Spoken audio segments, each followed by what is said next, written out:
Hi, everybody. My name is Nanika Edwards, and I'm continuing today with my marriage series. I do believe that this is video 12, and today's topic is intimacy, nakedness. In the Garden of Eden, the Bible says, Adam and Eve were naked, yet felt no shame. This speaks of blessed vulnerability in a marital context, physical, emotional, and psychological, with no fear of malicious, mean, mindless, insensitive, or blackmailing exposure.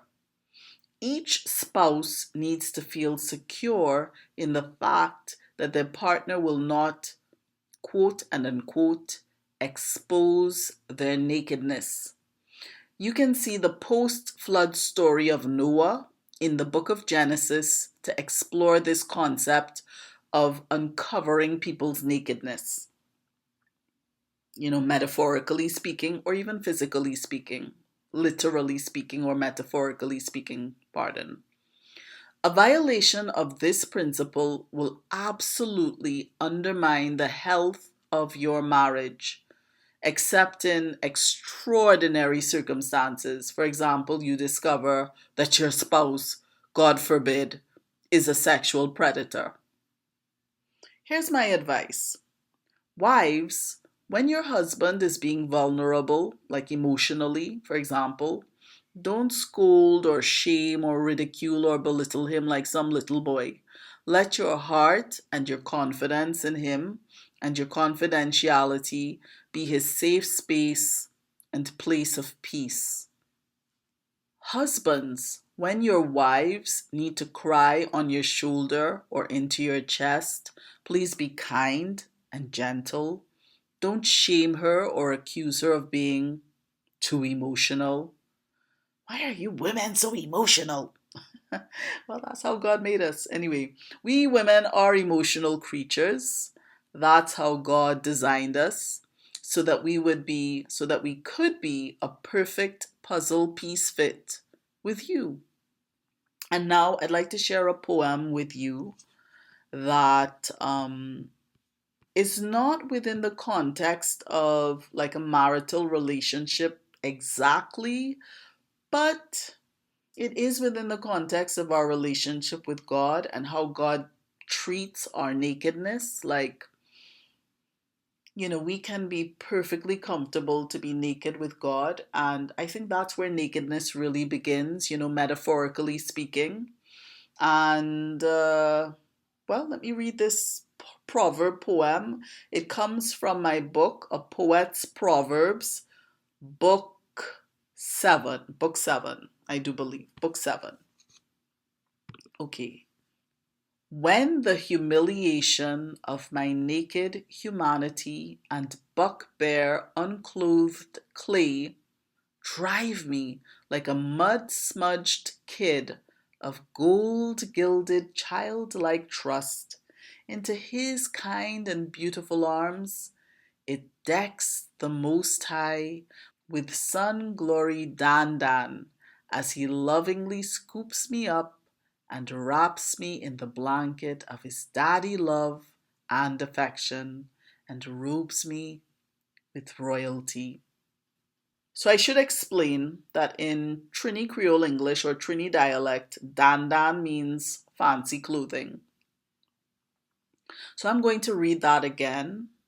And this speaks again of our nakedness before God, what it's like, how God treats it, the fact that we can feel secure and safe in being emotionally naked before God. I mean, naked in any sense before God, but definitely, especially emotionally vulnerable and naked before God, which is something that a lot of people, I think, find difficult to get used to because so often we see God as a harsh God that he's gonna wanna kind of put salt in our wounds and make us feel worse and beat us over the head, and that's often how we see God, but he's not like that. He's very gentle, he's very rich in mercy, he's kind, he's gentle.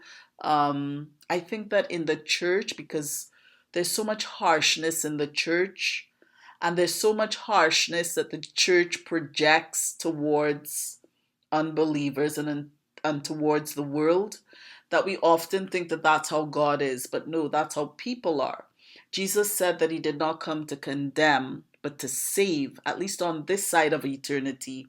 On the other side of eternity, when God wraps up planet Earth and history and time and all of those things, then for those who have not bent our knee to Jesus Christ or acknowledged him as King and King, or acknowledged him as King of Kings and Lord of Lords and the Lord of our lives, not just through lip service, which a lot of people unfortunately do, but really through consistent obedience, then if we haven't lived a life that is submitted to Christ, then yes, we will face the harshness of God, um, the end of God's patience with us on that side of eternity, you know, or if we leave this planet before Jesus comes back without having submitted our lives to Christ, then we will find that we face God's very wrathful judgment. But on this side of eternity, in time, on this side where we live in time, then we can enjoy the safety of being naked before God, of showing him our boo-boos, and knowing that he'll be so gentle and so kind and so sensitive. We live in a world where people like to take our weaknesses and fling them in our face and try to pull us down so that we can feel better about ourselves. That's the kind of harsh world that we live in. But God is nothing like that, okay? So we can feel safe with God. And in the same way, we're supposed to be able to feel safe with our husband or wife. And we're supposed to treat them with the same kind of care, respect, and sensitivity that God would. And it's important, to be honest, and I'll just say this generally, whether it's a marital context or not, when somebody reveals their nakedness to us, we're supposed to treat it with dignity.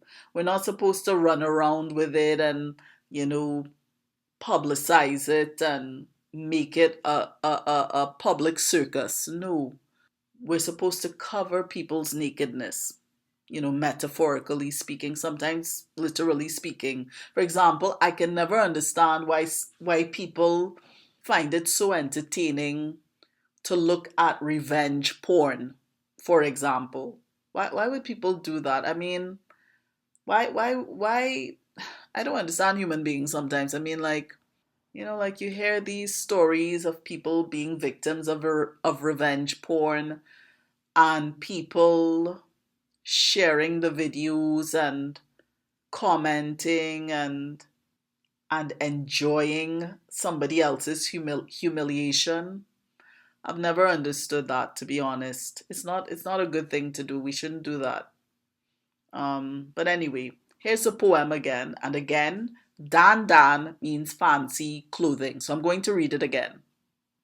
When the humiliation of my naked humanity and buck bare unclothed clay drive me like a mud-smudged kid of gold-gilded childlike trust into his kind and beautiful arms, it decks the Most High with sun-glory dandan as he lovingly scoops me up and wraps me in the blanket of his daddy love and affection and robes me with royalty.